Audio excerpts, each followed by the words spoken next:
మన సుభద్రంపేటలో ఏర్పాటైనటువంటి ఆత్మీయ సమావేశానికి ఇచ్చేసినటువంటి మన సుభద్రంపేట గ్రామ సోదరులకు అదేవిధంగా పెద్దల రాంబాబు గారికి, ప్రెసిడెంట్ గారికి, మిగతా వారికి అందరికీ కూడా ముందుగా నా హృదయపూర్వక నమస్కారాలు తెలియజేస్తూ ఈ రోజున ఈ కార్యక్రమం ఏర్పాటు చేయడానికి ముఖ్య ఉద్దేశం కూడా మరి రాంబాబు గారు, ప్రెసిడెంట్ గారు కూడా చెప్పారు, అక్కడికి వచ్చి కలుస్తామండి అని.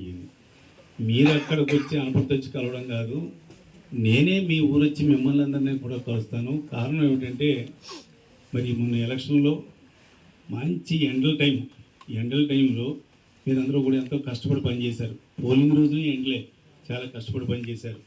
అంతేకాకుండా బూత్ ఏజెంట్లుగా, బూత్ కన్వీనర్లుగా, సచివాలయం కన్వీనర్లుగా గ్రామంలో ఉండే నాయకులందరూ కూడా కష్టపడి పనిచేశారు. కాబట్టి అందరికీ కూడా ధన్యవాదాలు చెప్పడానికి మీ గ్రామమే నేను వస్తానని చెప్పాను. ఆ ప్రకారంగానే మీ గ్రామం రావడం జరిగింది.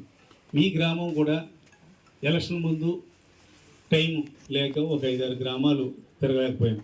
5-6 గ్రామాలు కూడా నేను తిరగలేని గ్రామాలు కూడా ఏంటంటే అవి పక్క పెట్టుకున్నాను. మనకి బాగా అస్తమానం ఆ గ్రామాల్లోకి మనం వెళ్ళడం, ఆ గ్రామాల్లో పలు అభివృద్ధి కార్యక్రమాలు చేయడం, ఆ గ్రామానికి మనం వెళ్ళకపోయినప్పుడు నాయకులందరూ కూడా అక్కడ చూసుకునే నాయకులు ఉన్నారు.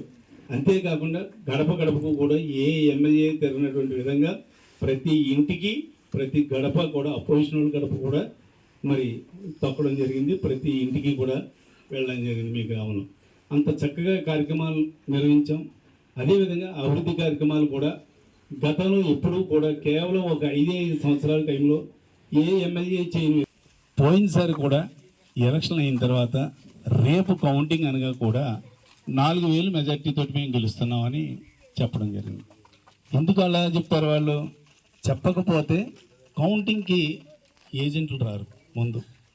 అలాగానే ఏదో రకంగా ఏదో కనికెట్లాగా అలా చెప్తే కానీ ఆ కార్యకర్తలు చివరి వరకు ఉండరు. అందు గురించే వాళ్ళు మేము అంత మెజార్టీతో గెలిచేస్తున్నాం, ఇంత మెజార్టీ అంటే కార్యకర్తలు చివరికి ఏంటి కౌంటింగ్కి రావాలంటే ఇప్పుడు గ్యారంటీగా ఓడిపోద్దంటే గవర్నమెంట్ నాకు వేరే పని ఉందిలే నేను వెళ్తున్నానులే అని ఎవరో వెళ్ళరు. అందు గురించి వాళ్ళు అలా చెప్తూ ఉంటారు. వాళ్ళు ఎన్ని చెప్పినా పోయినసారి కూడా అలా చెప్పారు. చెప్పిన తర్వాత రిజల్ట్ కూడా ఏ రకంగా వచ్చిందా అన్నది మనం అందరం కూడా చూసాం. ఇప్పుడు కూడా అదేవిధంగా మరి జరుగుతుంది. అందులో ఏ రకమైన అసలు అనుమానానికే తావులేదు. ఎప్పుడు కూడా మరి మీ అందరికీ కూడా తెలుసు, మాజీ ఎమ్మెల్యే రామకృష్ణారెడ్డి ఎప్పుడు కూడా వచ్చిన పార్టీ ఫండ్ ఎప్పుడు కూడా వెనకేసుకునే అలవాటు తనకి ఎప్పుడు కూడా, మురళీమోహన్ దగ్గర నుంచి అందరినీ కూడా. ఇప్పుడు కూడా మరి రమారమి 28 కోట్ల వరకు కూడా పార్టీ ఫండ్ వస్తే అందులో ఎంత ఖర్చు పెట్టాడా, ఎంత మిగిల్చుకున్నాడా అన్నది వాళ్ళ కార్యకర్తలు, నాయకులకు తెలుసు. నీ వస్తేనే ఫండింగ్ వస్తుంది, ఫండింగ్ వచ్చిందంటే కొంత మిగిల్చుకోవచ్చు, అదొక వ్యాపారం. ఆ రకంగా అతను చేస్తాడు. అంతేకాకుండా మరి మీరందరూ కూడా కష్టపడి పనిచేయడమే కాదు, ఎలక్షన్ రోజుని చాలా గ్రామాల్లోనూ ముఖ్యంగా మహిళలు ఎక్కువ మంది ఉన్న చోట ఏదో రకంగా పోలింగ్ ఆపేయడానికి గొడవలు, చిన్న విషయాలకే గొడవలు సృష్టించడానికి చాలా ప్రయత్నం చేశారు.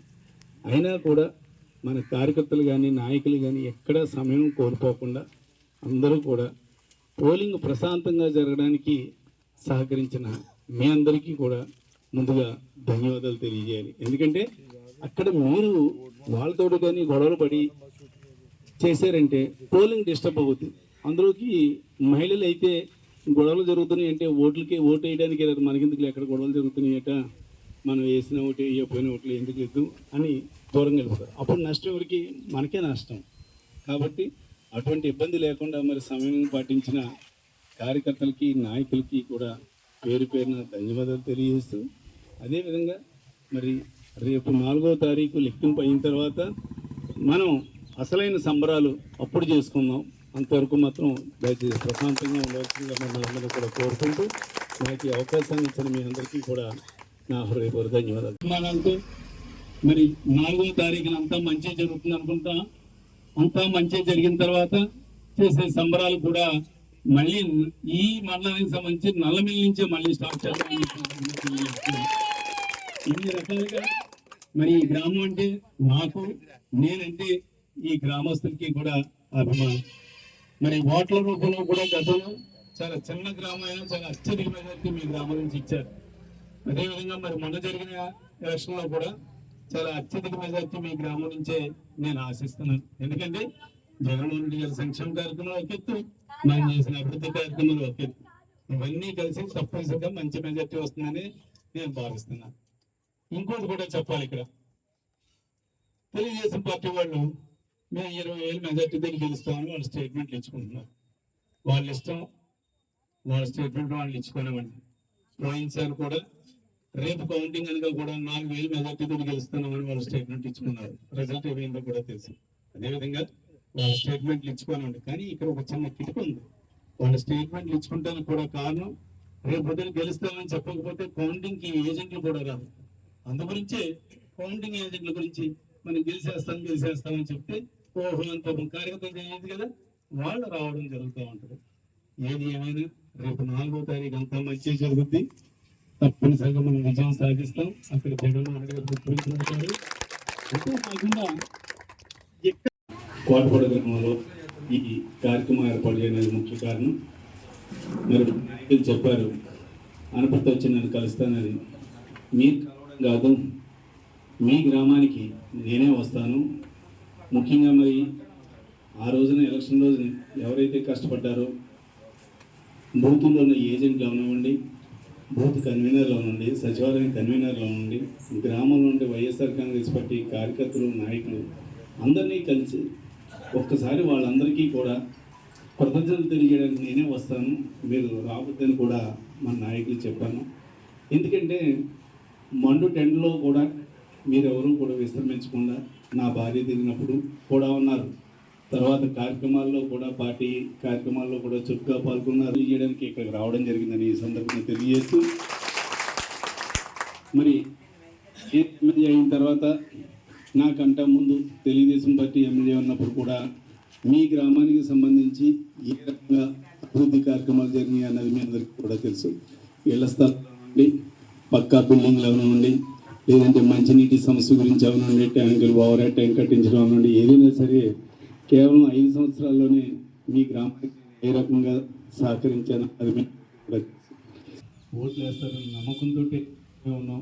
మీరు కూడా మరి ఓట్లు సపోర్ట్ ఇచ్చినందుకు మీ అందరికీ కూడా ధన్యవాదాలు తెలియజేస్తూ, గ్రామంలో మన శ్రీని గారి ఇంటి వద్ద ఏర్పాటైన ఈ కార్యక్రమానికి మరి అటెండ్ అయిన పెద్దలకు, అదేవిధంగా సింగంపల్లి గ్రామ సోదరిమణులకు అందరికీ కూడా ముందుగా నా హృదయపూర్వక నమస్కారం తెలియజేస్తూ, ఈ రోజున ఈ కార్యక్రమం ఏర్పాటు చేయడానికి ముఖ్య ఉద్దేశం ఏంటంటే, మన శ్రీని గారు మిగతా నాయకులు చెప్పారు, వెంకటేశ్వర గారు అయ్యింది అక్కడికే వస్తాం మిమ్మల్ని కలవడానికి.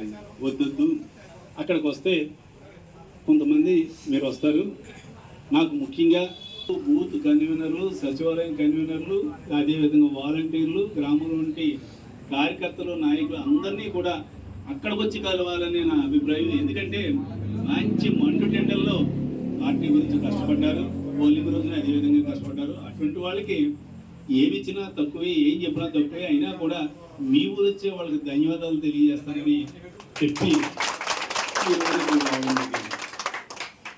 మీ సింగంపల్లి గ్రామంలో మంచి మెజార్టీ రావాలి. పోయినసారి వచ్చింది, ఈసారి ఇంకా ఎక్కువ మెజార్టీ రావాలి.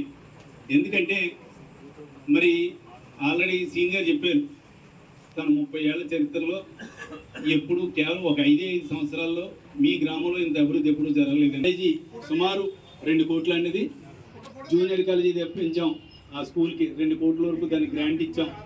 అదేవిధంగా మరి ఓవర్ హెడ్ ట్యాంకులు అవనివ్వండి, డ్రైన్లు అవనివ్వండి, ఈ బిల్డింగ్లు అవనివ్వండి, తర్వాత ఇళ్ల స్థలాలు సుమారు 325 మంది పేదలకు ఇళ్ల స్థలాలు ఇవ్వడం జరిగింది. ఇవన్నీ ఒక ఎత్తు. గవర్నమెంట్ ఆసుపత్రి మండలంలో 2వ శాంక్షన్ అయింది. ఒకటి రంగంపేటలో ఉంది, 2వది శాంక్షన్ అయితే ఎక్కడ పెట్టమంటారో చెప్పండి, అక్కడే శాంక్షన్ చేస్తామని నాకు చెప్తే సింగంపల్లికే అది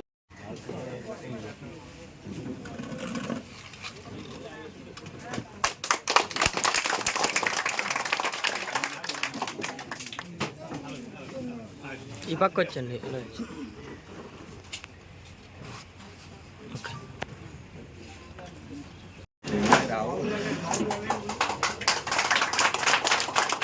చూడండి, అట్లే సైడ్ కొన్నాను.